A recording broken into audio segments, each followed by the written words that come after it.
আজকে আলোচনা বিষয় ফিউচার পারফেক্ট টেন্সের ভয়েস চেঞ্জ। ফিউচার পারফেক্ট টেন্সের ভয়েস চেঞ্জ আমরা আগের মতো করেই অ্যাক্টিভ ভয়েসের গঠন দেখে নেব। অ্যাক্টিভ ভয়েসের গঠন থাকবে, প্রথমে সাবজেক্ট থাকবে, তারপরে শ্যাল অবলিক উইল থাকবে, শ্যাল বা উইল থাকবে, তারপরে হ্যাভ থাকবে। এবারে কিন্তু ভার্বের V1 ফর্ম না, ভার্বের V3 ফর্ম থাকবে এবং শেষে অবজেক্ট থাকবে। তারপরে নিয়ম হচ্ছে 1 নম্বর, প্রথম নিয়মটা হচ্ছে যে অ্যাক্টিভ ভয়েসের অবজেক্টটাকে আমরা প্যাসিভ ভয়েসে সাবজেক্ট করব। তারপরে 2 নম্বর, বি ভার্ব হিসেবে আমরা শ্যাল উইলে বসাবো এখানে, তারপরে একটা হ্যাভ বসাবো। হ্যাভটা আমাদের থাকবেই, হ্যাজ, হ্যাভ, হ্যাড এগুলো পারফেক্ট টেন্সেই থাকে। এরপরে একটা বিন বসাবো। অবশ্যই মনে রাখতে হবে পারফেক্ট টেন্সে বিন কিন্তু আমাদের ব্যবহার করতে হয় ভয়েস চেঞ্জে।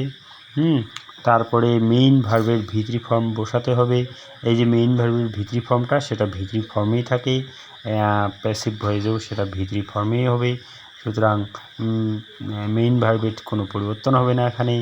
তারপরে হচ্ছে আমরা বাই বসাবো এবং শেষে অ্যাক্টিভ ভয়েসের সাবজেক্ট থেকে প্যাসিভ ভয়েসে অবজেক্ট আমরা করব।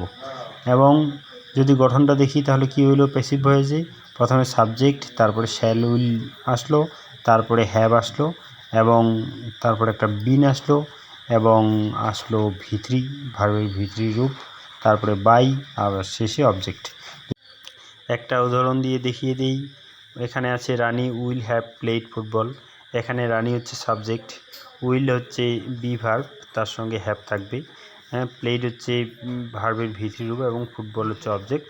ফুটবলটাকে সামনে নিয়ে আসলাম, অবজেক্টটাকে সাবজেক্ট করলাম, তারপরে উইল বসাইলাম, তারপরে হ্যাভ বসাইলাম, তারপরে একটা বিন বসাইলাম নিয়ম অনুসারে, তারপরে V3টাকে V3 করলাম, প্লেটটাকে প্লেট হিসেবে বসাইলাম, তারপর একটা বাই বসাইলাম আর শেষে রানীটাকে শেষে বসিয়ে দিলাম। মানে রানী সাবজেক্ট ছিল, এখন অবজেক্ট হয়ে গেল। তাহলে হইল যে football will have been played by Rani. প্রথমে ছিল Rani will have played football, পরে হলো football will have been played by Rani.